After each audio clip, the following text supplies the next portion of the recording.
अस्सलामुअलैकुम वरहमतुल्लाहि वबरकातहू। अवामी उर्दू हाईस्कूल वांद्रे पश्चिम मुंबई 400050। पाठ क्रमांक 3 अनाथांची आई लेखिका सिंधुताई सपकाळ। लेखिका सिंधुताई सपकाळ 1948। परिचय।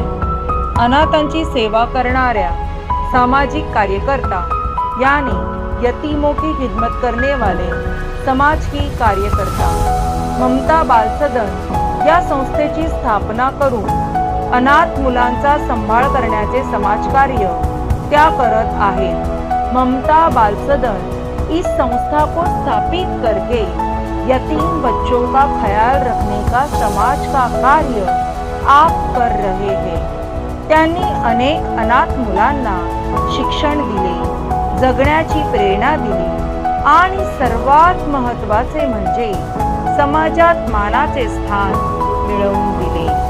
आपने बहुत सारे यतीम बच्चों को आगे पढ़ाया, जिंदगी जीने की ख्वाहिश पैदा की और सबसे अहमियत वाला यानी समाज में इज्जत की जगह हासिल करके दी। मी वनवासी हे त्यांचे आत्मचरित्र प्रसिद्ध आहे। मी वनवासी ये आपका आप बीती मशहूर है। त्यांच्या सामाजिक कार्याचा गौरव म्हणून महाराष्ट्र शासनाने त्यांना अहिल्याबाई होळकर, सावित्रीबाई फुले या पुरस्कारांनी सम्मानित केले आहे। आपके सामाजिक कार्य की महानता के लिए महाराष्ट्र के सरकार ने आपको अहिल्याबाई होळकर और सावित्रीबाई फुले इन इनामों से सम्मानित किया है। तसेच सतपाल मित्तल नॅशनल अवॉर्ड व फाय फाउंडेशन यांचेही त्यांना पुरस्कार मिळाले आहे। वैसे ही सतपाल मित्तल नेशनल अवॉर्ड और फाय फाउंडेशन इनका भी आपको इनाम मिला है। त्यांच्या जीवनावर आधारित मी सिंधुताई सपकाळ हा चित्रपट प्रकाशित झाला आहे। आपके जिंदगी पर आधारित मी सिंधुताई सपकाळ यह पिक्चर मूवी फिल्म प्रकाशित हो गई है। सिंधुताई या लयबद्ध वक्तृत्वासाठी प्रसिद्ध आहे। सिंधुताई यह एक नाद में एक ताल में तकरीर के लिए मशहूर है। प्रस्तुत पाठात लेखिकेची प्रतिकूल परिस्थितीही शिकण्याची प्रचंड जिद्द दिसून येते। इस सबक में बहुत मुश्किल हालात रहने के बावजूद पाठ की लेखिका सिंधुताई सपकाळ को पढ़ने की और इल्म हासिल करने की जो जिद थी वह दिखाई देती है। यह सिंधुताई सपकाळ की तस्वीर है और हमें इस सबक में इन्हीं का जीवन परिचय होता है। यह लेखिका भी है और इन्हीं पे यह सबक आधारित है। सबक को शुरुआत करती हूँ। मैं सिंधुताई सपकाळ। मैं सिंधुताई सपकाळ।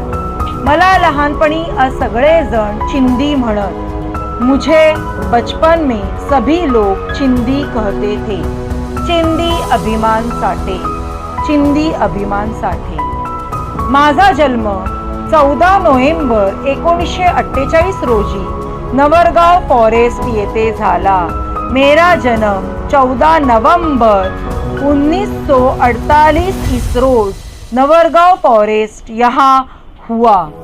माझ्या वडिलांना अण्याजी म्हणायचे। मेरे वालिद को पिताजी को अण्याजी कहते थे। आमचं घर छोटंसं पण छान होतं। हमारा घर छोटा सा लेकिन खूबसूरत था। अंगणात गुरं, गाई, म्हशी होत्या। आंगन में गुरं यानी जानवर यानी गाय भैंस इनके बच्चे बछड़े, गाई म्हशी गाय और भैंस थे। मी रोज म्हशी घेऊन शाळेसमोरून जात असे। मैं रोजाना भैंस लेकर स्कूल के सामने से गुजरती थी। त्या शाळेचं नाव होतं, उस स्कूल का नाम था बुनियादी ग्रामशाळा पिंपरी मेघे, आरवी रोड, जिल्हा वर्धा। शाळा म्हणजे एक भला मोठा हॉल होता। स्कूल याने एक काफी बड़ा हॉल था। धान्य ठेवायला गोडाउन बांधतात तसा वर कौलं असलेला। अनाज रखने के लिए गोडाउन बनाते हैं वैसा ऊपर कवेलू रहा हुआ। समोर एक छान भलं मोठं चाफ्याचं झाड होतं। सामने एक खूबसूरत बड़ा सा चंपा के फूल का पौधा था। त्याची टपोरी पांढरी शुभ्र फुलं शाळेच्या अंगणात पडलेली असायची। उसके खिले हुए बड़े सफेद फूल स्कूल के आंगन में बिखरे हुए होते थे। म्हशी घेऊन जाताना शाळेपाशी आले की मी म्हशी घेऊन शाळेपुढे थांबत असे।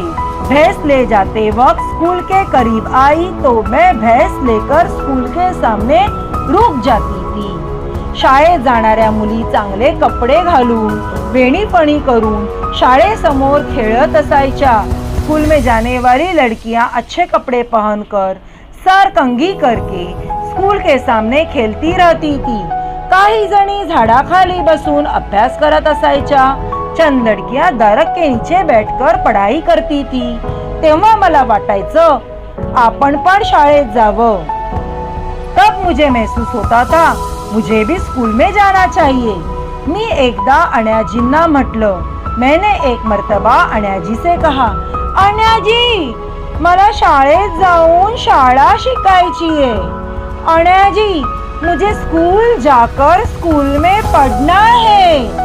चुली पुढं बसून भाकरी करणाऱ्या आईनं हे ऐकलं अन ती तरा बाहेर आली। चूल्हे के सामने बैठकर रोटी बनाने वाली माँ ने यह सुना और वह जल्दी जल्दी बाहर आई। चिंदे काय म्हणालीस? शाळेत जायचं अन रोज म्हशी कोण सांभाळील? आपल्या साठेच्या घराण्यात अजून कोणी शाळेची पायरी सुद्धा चढला नाही अन शाळेत जायचं म्हणती शाणी। चिंदे क्या कहा तुमने? स्कूल जाना है और रोजाना भैंस को कौन संभालेगा? अपने साठे के खानदान में आज तक कोई स्कूल की सीढ़ियां भी चढ़ा नहीं और स्कूल जाने का कहती है शानी। अन्याजी आईचं ऐकत होते पण काहीच बोलत नव्हते। अन्याजी माँ की बात सुन रहे थे लेकिन कुछ भी नहीं बोल रहे थे। मी रडायला लागले पण माझं कोणी ऐकत नव्हतं। मैं रोने लगी पर मेरी कोई भी नहीं सुन रहा था। माझे वडील म्हणाले, मेरे वालिद ने कहा, गप्प बस, चुपचाप बैठो। त्यांना कोणी रडलेलं आवडत नसे। उन्हें किसी का रोना पसंद नहीं था। माझे वडील अभिमान साठे, मेरे वालिद का नाम अभिमान साठे। नावाप्रमाणेच अभिमान वाटावा असे ते होते। नाम की तरह ही फक्र महसूस होगा ऐसे वह थे। दुसरे दिवशी ते मला शाळेत घेऊन गेले। दुसरे रोज वह मुझे स्कूल लेकर गए। त्यांनी माझं नाव शाळेत घातलं। उन्होंने मेरा नाम स्कूल में दाखिल कर दिया। शब्दार्थ अभिमान वाटणे, स्वतःबद्दल सार्थ गर्व वाटणे। वाक्प्रचार शाळेची पायरी चढणे, शाळेत प्रवेश घेणे।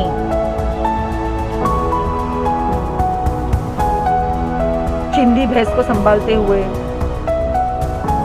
बहुत सारे भैंसों को वो संभालती थी।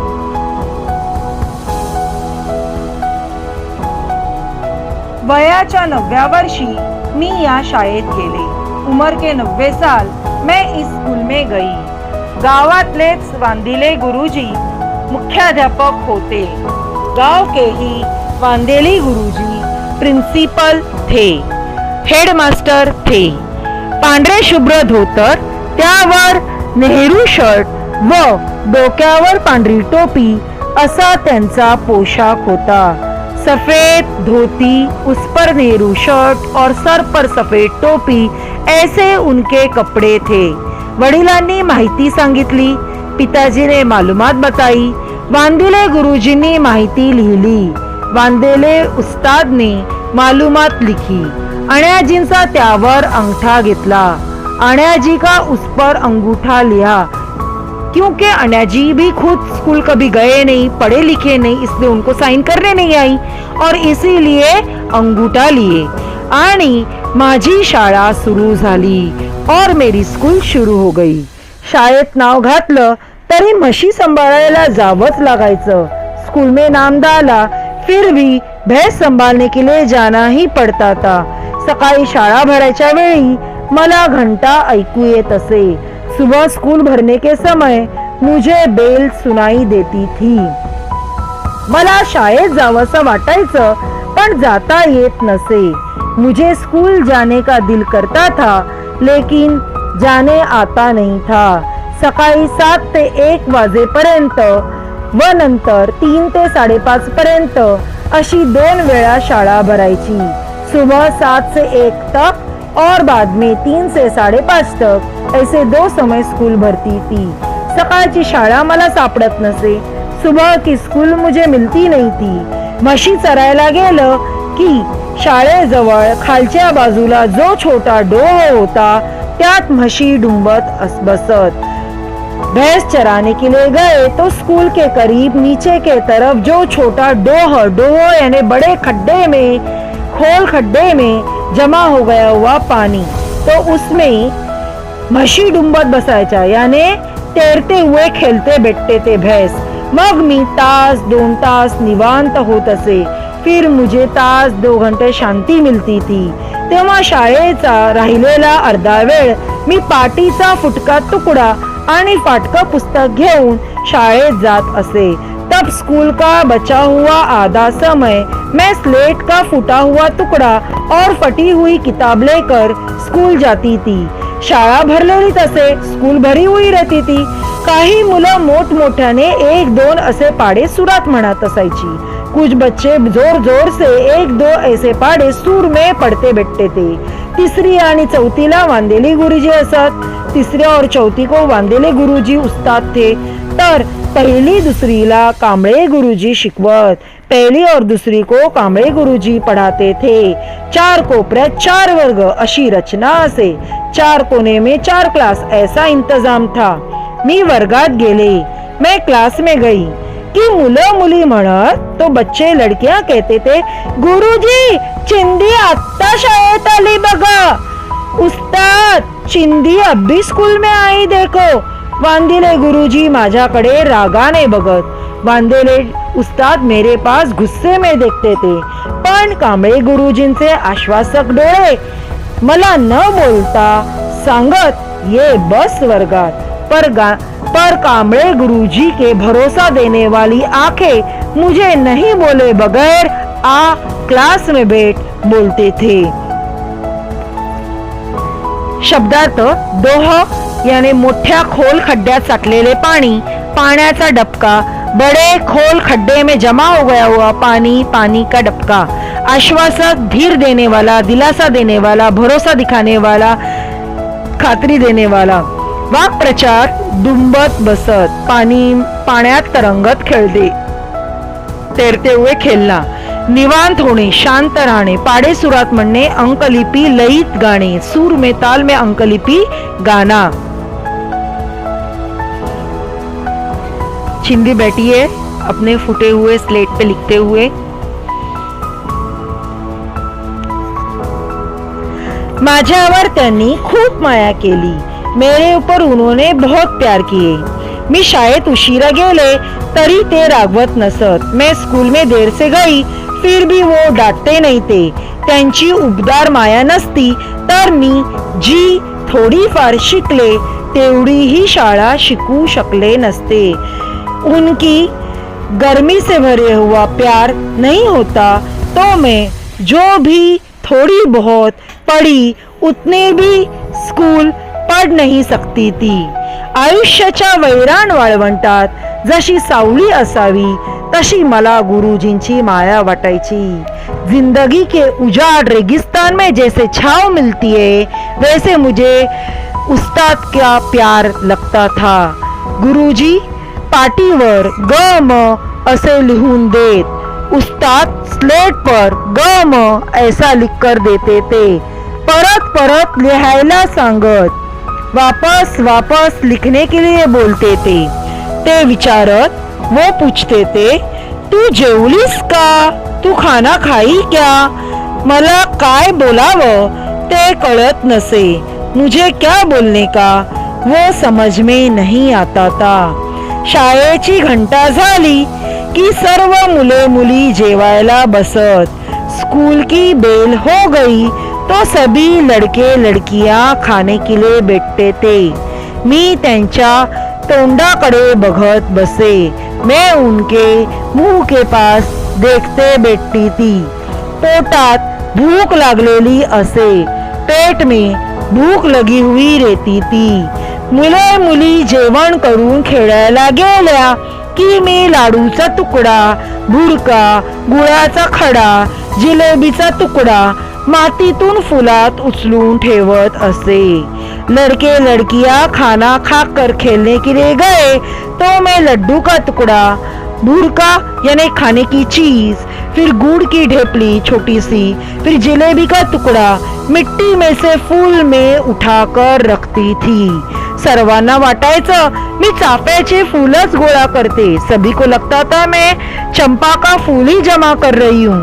पण त्या फुलातला माती लागलेला तो अन्नाचा कण चाफ्याच्या सुगंधाने चवदार व गोड लागायचा. पर उस फूल में का मिट्टी लगा हुआ अनाज का टुकड़ा चंपा के खुशबू से लज्जतदार और मीठा लगता था. त्यावर घोटभर पाणी पिऊन मी वर्गात बसायची.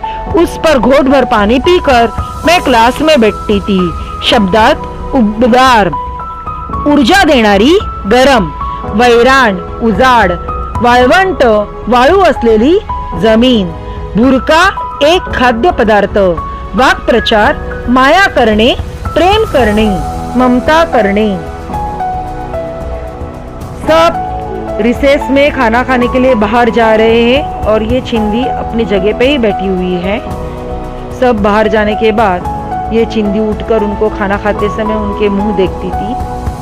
फिर जब ये बच्चे खेलने के लिए गए ये देखती थी वो, तब वह वहाँ पर जाकर जो झाड़ के नीचे गिरा हुआ अनाज था, रोटी थी, सब्जी थी, वो धीरे से इस चंपा के फूल में लेती थी, भरती थी. चंपा के फूल में खाने की जो भी चीजें मिलती थी वो भर देती थी और उसके बाद फिर वह चंपा के फूल की खुशबू लेने के अंदाज में मुंह तरफ लेकर जाके उसके अंदर का अनाज का टुकड़ा खुद खा लेती थी. कधी कधी म्हशीमुळे दिवस दिवस शाळेत जाता येत नसे. कभी कभी भैंस के वजह से दिन दिन स्कूल जाने आता नहीं था. आमच्या चिखलदऱ्यात भराडी नावाची एक वनस्पति येते. हमारे चिखलदरा में, चिखलदरा यानी अमरावती जिले में एक ठंडी हवा की जगह है. वहाँ पे भराडी नाम का एक पौधा आता था, झाड आता था. चांगला तळ हाता एवढं मोठं पान असतं. उसका तल हाथ इतना बड़े पत्ते आते हैं उसे. त्याला खाली एक काटा असतो, उसे नीचे एक काटा रहता है. त्या भराडीचा काटा है माझं पान, वो भराडीचा पान हा माझा कागज असे. उस भराडी का काटा यह मेरा पेन रहता था और भराडी का पत्ता जो था वो मेरा कागज रहता था. म्हशी मागे जात जात अ आ इ ई उ ऊ अशी अक्षरं लिहिणं मी शिकू लागले. भैंस के पीछे जाते जाते अ आ इ ई उ ऊ ऐसे हर्फ लिखना मैं सीखने लगी. असं निसर्गाच्या सोबतीनं लिहिलं म्हणून शिकलेलं कधीच विसरता नाही आलं. ऐसे कुदरत के साथ में लिखा, इसीलिए सीखा हुआ कभी भी भूलने नहीं आया. अशी हाफ टाइम शाळा करीत करीत मी 4थी पर्यंत आले. ऐसे हाफ टाइम स्कूल करते करते मैं 4थी तक आई. गोपुरीला केंद्र शाळा का काय होती. गोपुरी को स्कूल का सेंटर के कुछ था. तिथे 4थी ची परीक्षा होती. वहाँ पे 4थी की परीक्षा थी, एग्जाम थी. मी पास झाले, मैं पास हो गई. शाळेत रिझल्ट आणायला गेले. स्कूल में रिझल्ट लाने के लिए गई तर वांदेले गुरुजी म्हणाले, तो वांदेली उस्ताद बोले, चिंदे तू पास झालीस, आता चिंदी नावाची चिमणी उडून जाणार. चिंदे तू पास हो गई, अब चिंदी नाम की चिड़िया उड़ कर जाएगी. मी तो कागज घेऊन बाहेर पडले. मैं वो कागज लेकर बाहर निकली, पर पुन्हा वळून वळून शाळेकडे पाहत होते. पर वापस मुड़ मुड़ कर स्कूल के पास देख रही थी. त्या भिंतीवर चुन्यानं लिहिलेली बुनियादी ग्रामशाला पिंपरी मेघे ही अक्षरं पुसट पुसट होत होती. उस दीवार पर चूना से लिखी हुई बुनियादी ग्रामशाला पिंपरी मेघे ये हुर्फ फिके फिके गिर रहे थे, लाईट होते जा रहे थे. त्यावरची शाई आसवांच्या त्या पाण्यात कागद भर पसरत होती. उस पर की इंक, शाई यानी इंक, आसवांच्या यानी आंसुओं के उस पानी में कागज भर फैल रही थी. अशी माझी शाळा, ऐसी मेरी स्कूल. शब्दार्थ: चिखलदरा अमरावती जिल्ह्यातील एक थंड हवेचे ठिकाण. भराडी एक वनस्पती. आसवे म्हणजे अश्रू, आसू. माझं लग्न झाल्यावर सासरी माझा छळ होण्याची जी कारणं आहेत त्यापैकी एक कारण म्हणजे माझी शुद्ध भाषा. मेरी शादी होने के बाद ससुराल में मुझे तकलीफ देने के जो वजह है उनमें से एक वजह यानी मेरी साफ सुथरी जबान. दुसरं कारण म्हणजे माझं वाचणं. दुसरी वजह याने मेरा पढ़ना. माझ्या सासरी शिक्षणाचा गंधही नव्हता. मेरे ससुराल में पढ़ाई के बारे में कुछ भी मालूमात नहीं थी. सासर से लोग अशिक्षित, ससुराल के लोग ये पढ़े लिखे नहीं थे. अक्षर शत्रुज यानी निरक्षर. एक भी अल्फाज उनको पढ़ने या लिखने आता नहीं था. त्यांना काहीही वाचता येत नसल्यामुळे त्यांच्या समोर मी वाचायला कागद हातात घेतला की त्यांच्या कपाळाला आट्या पडायच्या. उन्हें कुछ भी पढ़ने नहीं आ रहा था. इस वजह से उनके सामने मैंने पढ़ने के लिए कागज हाथ में लिया तो उनके पिशानी को झुर्रियां आती थी, यानी वह निराश होते थे, मुझ पर नाराज होते थे. पुढे पुढे मी चोरून वाचायला लागले. आगे आगे मैं चुराकर पढ़ने लगी. वाहन सामानाचे कागद चोळामोळा करून उंदीर घुशीच्या बिळात ठेवायला लागले. वाहन सामान यानी किराना सामान. किराना माल का जो सामान जो घर पे आता था वो कागज में से आता था, तो वो कागज वो चोड़ा मोड़ा यानी चुरगाड़ कर वह उन चूहा घूस इनके बिळ में उनके घर में छुपा के रखने लगी. एकदा गदिमांची एक कविता छापलेला एक कागज सापडला. एक बार गदिमा. गदिमा याने एक गीतकार. मराठी. गजानन दिगंबर माडगुळकर यह उनका पूरा नाम है और उन्होंने लिखी हुई एक नज्म उनको कागज में मिली. उसमें लिखा था, माऊलीच्या दुग्धापरी आले मृगाचे तुषार. माऊलीच्या दुग्धापरी आले मृगाचे तुषार. भुके जल्या तान्या सम तोंड पसरी शिवार. भुके जल्या तान्या सम तोंड पसरी शिवार. माऊली यानी माँ, आई. दुग्धापरी यानी दूध के जैसा, माँ के दूध जैसे. आले आया मृगा से तुषार. मृग ये एक नक्षत्र रहता है और उसमें जो पानी के बूंद आते हैं, बारिश के पानी के बूंद आते हैं, उसे कहा है मृगा से तुषार. यानी माँ के दूध के जैसे मृग नक्षत्र के बारिश के बूंद आ गए. और भूखे जले तान्या सम, और जैसे कुछ भूखा हुआ है. कौन? तान्ना. तान्ना यानी छोटा सा बच्चा. जैसे कोई छोटा बच्चा भूखा है उसके जैसा तोंड पसरी मुंह फैलाता है. कौन? तो शिवार, खेत. खेत को प्यास लगी है और ऐसे वक्त माँ के दूध के जैसे ही मृगा नक्षत्र की बारिश गिरती है. और खेत को कैसी प्यास लगी है? जैसे कुछ छोटे बच्चे को भूख लगी हुई है, इस तरीके से. मी वाचलेली भुकेली होतीच. मी वाचनाची भुकेली होतेस. मैं पढ़ाई की, पढ़ने की भूखी थी. गदिमांच्या या ओळी मला भुरळ घालत होत्या. गदिमा के ये जो पंक्तियां थी वह मुझे आकर्षित कर रहे थे, भुरळ घाल रहे थे.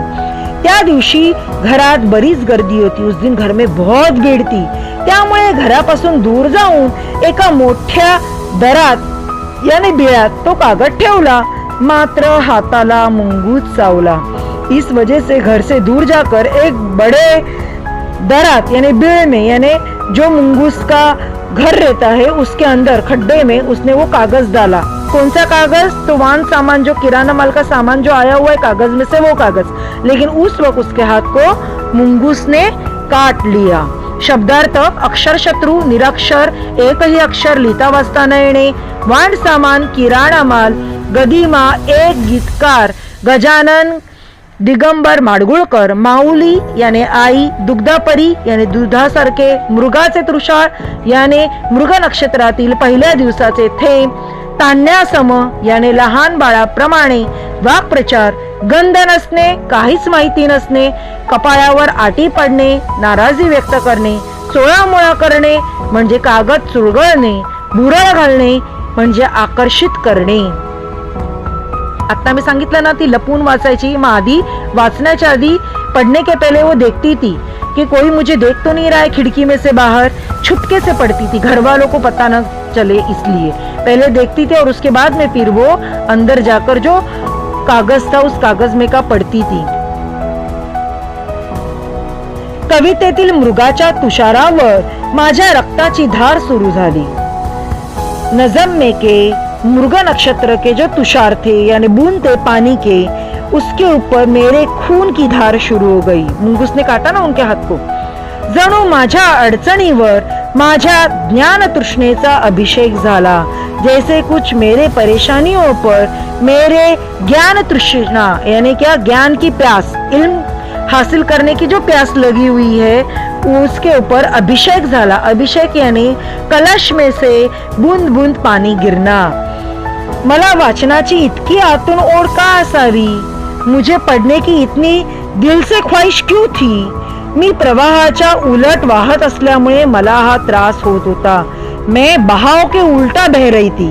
यानी घर में कि किसी को भी पढ़ना लिखना पसंद नहीं था और इसे तो पढ़ना बहुत पसंद था. यानी वो घर वालों के उल्टे तरीके से रहती थी और इसी वजह से उसे ये तकलीफ हो रही थी. मी प्रवाहात झोकून दिलं नाही स्वतःला. वो जो उल्टा प्रवाह, उल्टा जो बहाव बह रहा था यानी अनपढ़ी रहने का, बिल्कुल भी पढ़ने लिखने का नहीं, इस तरीके के बहाव में उसने अपने आप को झोंक कर नहीं दी. मला सापडलेली शिक्षणाची अनोखी वाटचाल ठेचकाळत रक्तबंबाळ होत मी चालत राहिले. मुझे मिली हुई इल्म की अलग ही जो रास्ते से पैरों से चलने का जो रास्ता है उसे ठेचकाळत यानी ठेच लगते हुए, खून निकलते हुए मैं आगे ही चलते रही. बहुत सारे परेशानियों में, लेकिन वो मिले हुए रास्ते से आगे ही चल रही थी पढ़ाई के रास्ते में. एका रात्री घरच्यांनी घराबाहेर काढलं. एक रात में घर के लोगों ने उसे घर के बाहर निकाला. गावाबाहेर पाठवून दिलं. गाव के बाहर भेज दिया. मी एकटी बाई, जवळ एक लहान तान्हे बाळ, मैं अकेली औरत, करीब एक छोटा, बहुत ही छोटा बच्चा. मी खऱ्या अर्थाने तेव्हा अनाथ झाले होते. मैं सच्चे मतलब से तब अनाथ यतीम हो गई थी.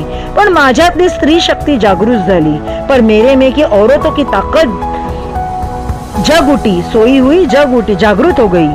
मुझे एहसास हो गया कि मैं औरत हूँ और मुझ में एक अलग सी ताकत है.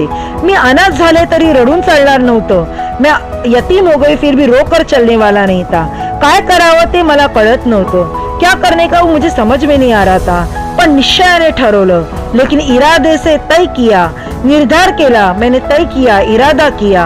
आपण अनाथ राहायचं नाही, आपण यतीम रहने का नहीं, स्वनाथ व्हायचं, खुद के खुद संभालने वाले होने का.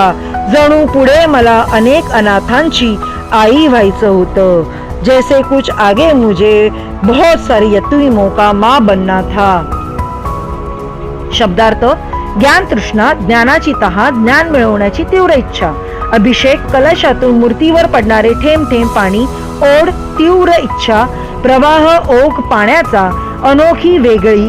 अनाथ, पोरके, ज्याला आई वडील किंवा पालक नाहीत असे. वाक्प्रचार: जागृत होणे, मन जागे होणे, जाणीव होणे, निर्धार करणे, ठाम निश्चय करणे, स्वनाथ व्हायचे, इतर अनाथ लोकांना सांभाळण्यासाठी आपण स्वतः नाथ व्हायचे असे ठरवणे. अकेले घर से बाहर निकाले, गांव के बाहर भेजा. अकेले छोटे से बच्चे को लेके बैठी.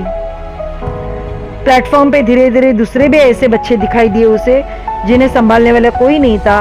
वो यतीम बच्चे थे और उनको देख के ही वो तय करती है कि मैं खुद यतीम हो गई, कभी यतीम जैसे नहीं रहूंगी, तो इन यतीम बच्चों का ख्याल रखूंगी. और इसीलिए बाद में फिर वो यतीम बच्चों को संभालने लगती है. ममता बाल सदन, यह वह संस्था स्थापित करती है.